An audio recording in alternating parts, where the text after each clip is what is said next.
Hello, my name is Matuman and welcome to the Science of Art. Today we're going to be discussing all about water-soluble oils.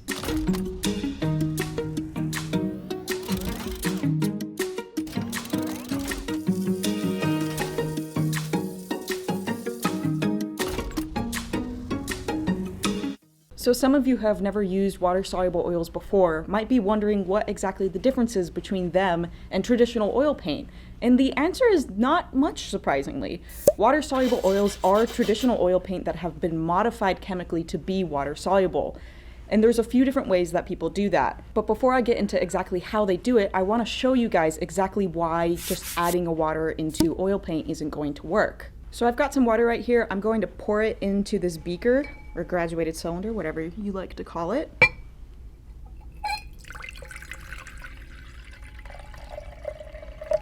And then I'm going to add in some of our traditional linseed oil that is commonly used for oil painting. So I've got right here just some traditional linseed oil. It's not been modified in any way, so this is what you would typically use for traditional oil painting. And I've got a little bit of pipette that I'm just going to use to add some of this in. And this is a really common experiment that you've probably done in your high school or middle school science classes before.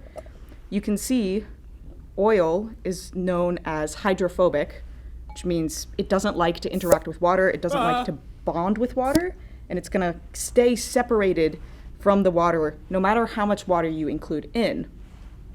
And so when you think about having a water-soluble oil paint, you're probably wondering, how can you solve this problem of the oil never wanting to interact or be broken down by the water? This is because water cannot be used as a solvent for traditional oil paints. So one of the reasons people might want to have a water-soluble oil paint is that the traditional solvents used for oil painting, like turpentine or mineral spirits, tend to have carcinogenic or toxic fumes that can be hazardous to breathe in without proper ventilation or over a long period of time. So a lot of people have wanted to have an oil paint that has a less toxic or safer solvent to use, which is how water-soluble oils came about. But in this case, water is not able to work as a solvent for traditional oil because oil, like I said earlier, is hydrophobic. It's not going to want to be broken down. A solvent, while we traditionally think of it as something that is toxic or hazardous because of that association with traditional oil painting, it can really be anything. Water works as a solvent for watercolors and for acrylic paints, and a solvent is anything that can break down some other liquid. So in this case, water cannot be used as a solvent for traditional oil paints, but there is a way that we can modify oils in order to make them be broken down by water.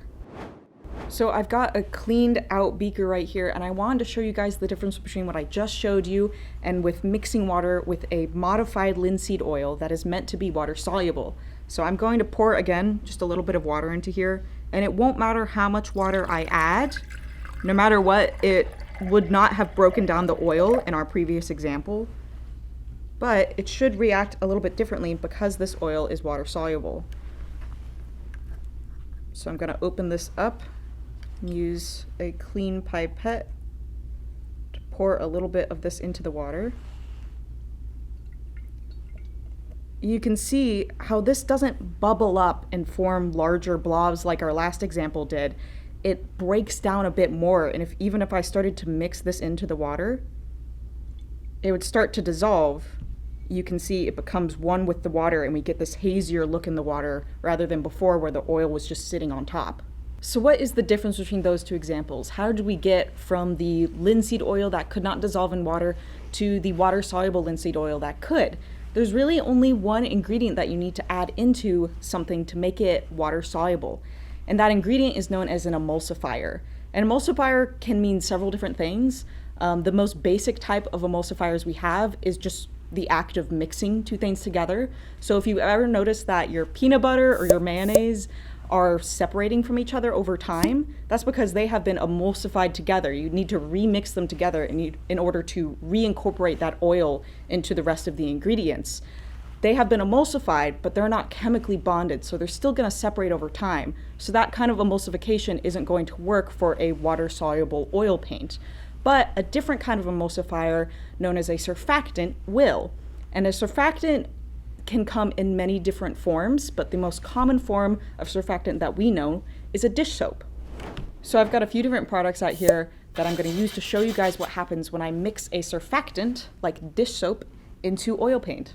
So I've got two different oil paints off to the side here. This is our Lucas 1862, which is a traditional oil paint, and then this is the Lucas Berlin, which is their water-soluble oil paint. And I'm going to mix a little bit of soap into the traditional oil paint and see how it compares with the water-soluble. So I'm just going to pour a little bit of this out on my palette right here. I'm going to pour it right about there. So the reason that surfactants, like what's found in the soap, is able to work in order to break down the oil paint is because the molecule in the surfactant has two different sides to it that kind of work as a chain between the oil and the water.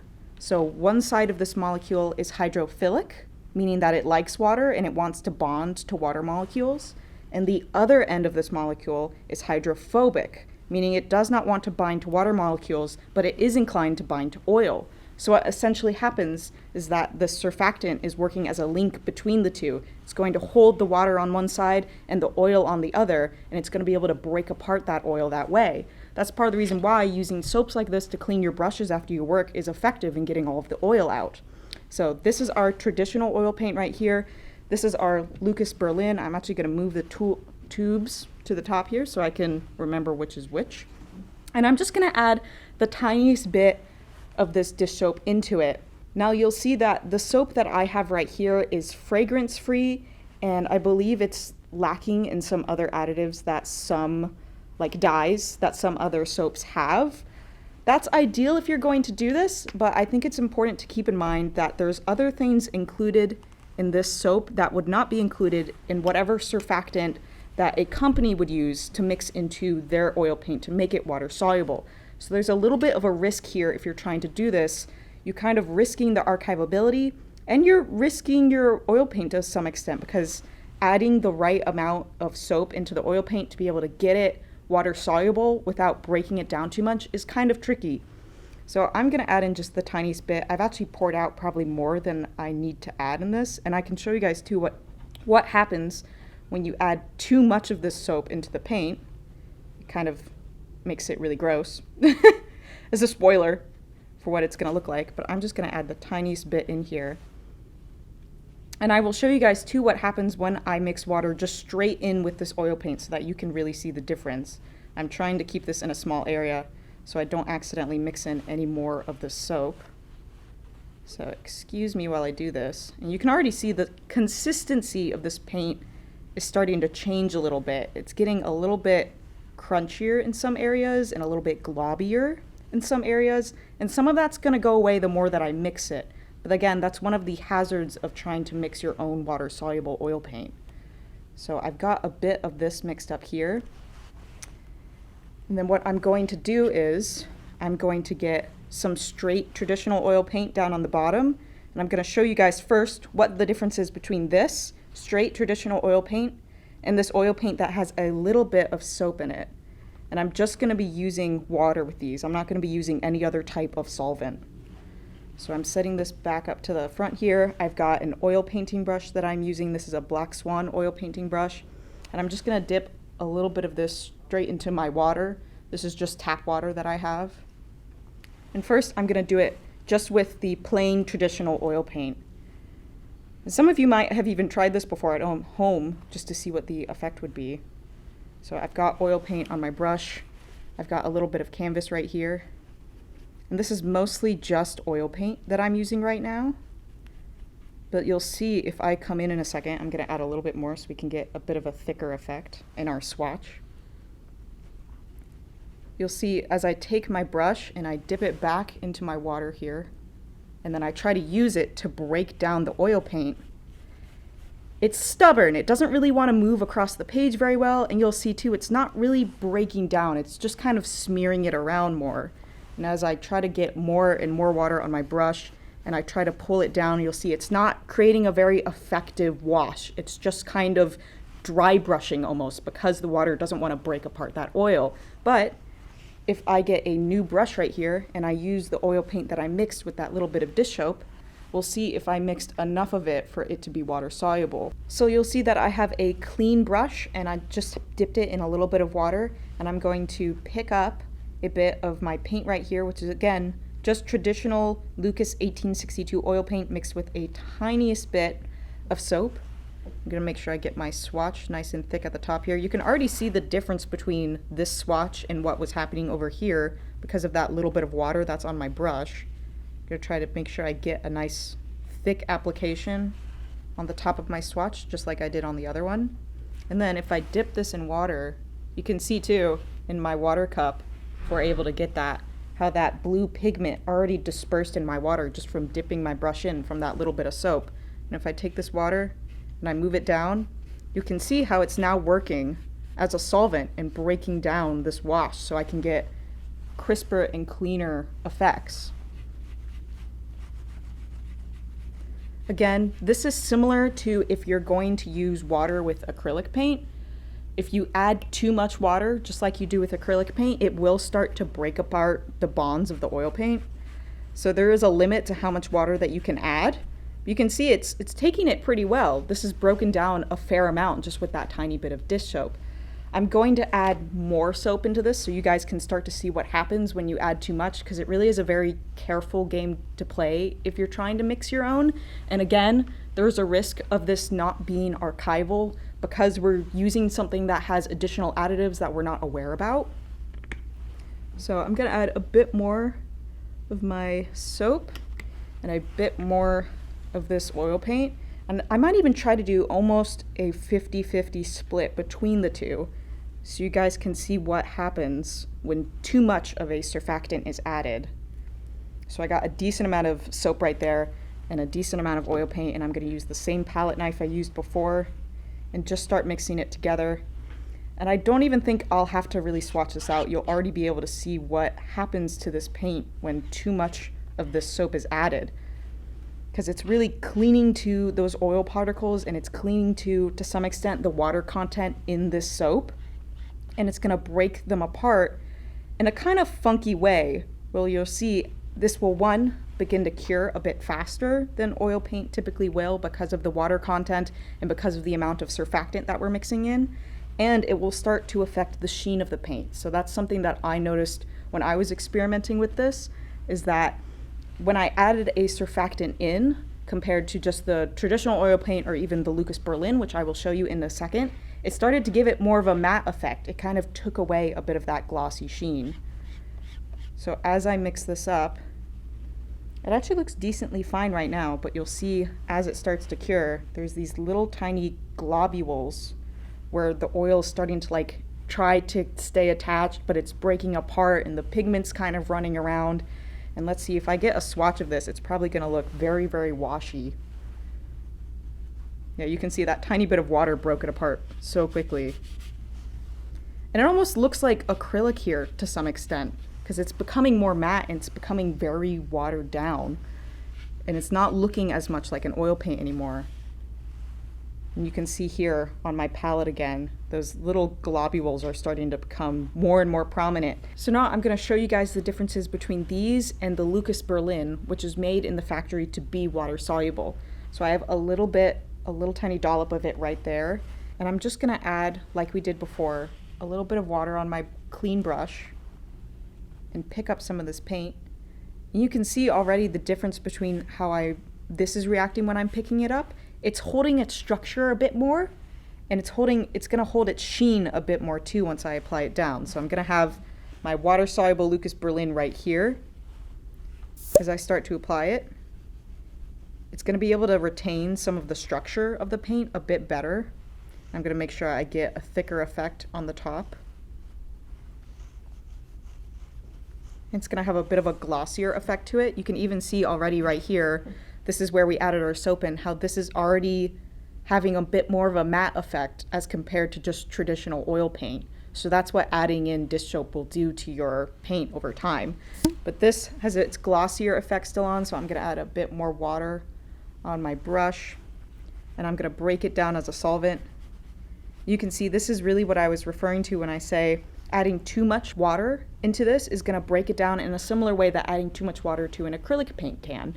So lots of people who traditionally use water-soluble oil paints will use mediums to mix in as opposed to just using water as a solvent, similar to people who use acrylic paints. Because the only difference between a water-soluble oil paint and a traditional oil paint is that added surfactant, once the paint starts to cure, it actually starts to act essentially the same as a traditional oil paint would. So what happens is that as the water evaporates off of it and as your mediums evaporate off of it, whatever water content they have, they're going to take that emulsifier with it. So once it begins to cure, it will no longer be water soluble and it will act and look the same as a traditional oil paint. You might be wondering, what kind of mediums can I use with this? We get questions very frequently about how someone wants to use their traditional oil painting mediums with the water-soluble oil paints and vice versa. What effects would that have on your paint? The breakdown is that you can use traditional oil painting mediums with your water-soluble paints and vice versa, but there's a little bit of a caveat. Traditional oil painting mediums are not going to have the emulsifiers to be able to make them water soluble. So like you saw earlier in our experiment where I was adding oil into this water, that traditional linseed oil wasn't able to break down, but the water soluble linseed oil was. So if you're mixing in traditional mediums into a water soluble oil paint, it's going to make it less water soluble. It still will to some extent, but it's not going to have the same reactions. You're essentially turning it back into a traditional oil paint.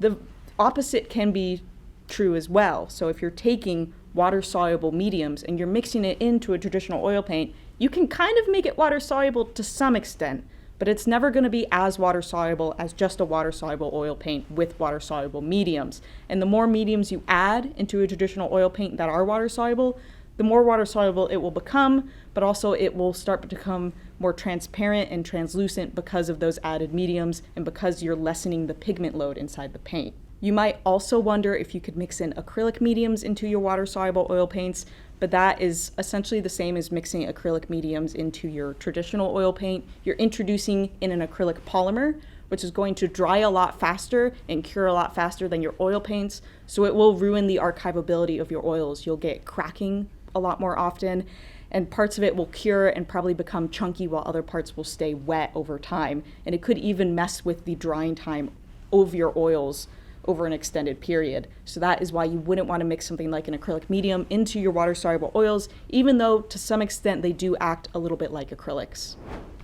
Just to reiterate what we've seen here today, the reason that this traditional oil paint was able to break down with water was because of that molecule in the surfactant that has that one hydrophilic end and that one hydrophobic end, creating a chain between the oil paint and the water to make it soluble. But you can see here, just adding a surfactant in like a dish soap is going to add in some unknown variables. So we're not sure about the archivability of this. We're not sure how it's going to affect the drying time. And you can already see the differences in the sheen between this swatch here, which was our traditional oil paint mixed with just a little bit of soap, and this is just the straight Lucas Berlin, which is the water-soluble oil. This is a lot more of a matte sheen, while this right here still has that glossy sheen that is more familiar with oil paint. So there's a little bit of give and take there if you're trying to experiment at home with your own water-soluble oils. That's why a lot of companies will make sure to have actual in-house chemists working on their products so that they can be sure to add in the correct amount of surfactant and surfactants that won't have any additional additives that will mess potentially with the archivability, the sheen, and the quality of your oil paints over time. So if you liked this video, if you have any scientific art questions that you want answered or any questions about water-soluble oils, make sure to comment them underneath this video. Like and subscribe if you want to see more of this, and thank you so much for coming to the Science of Art. If I say sorry, I'm not apologizing. I'm sorry. I'm not dying inside.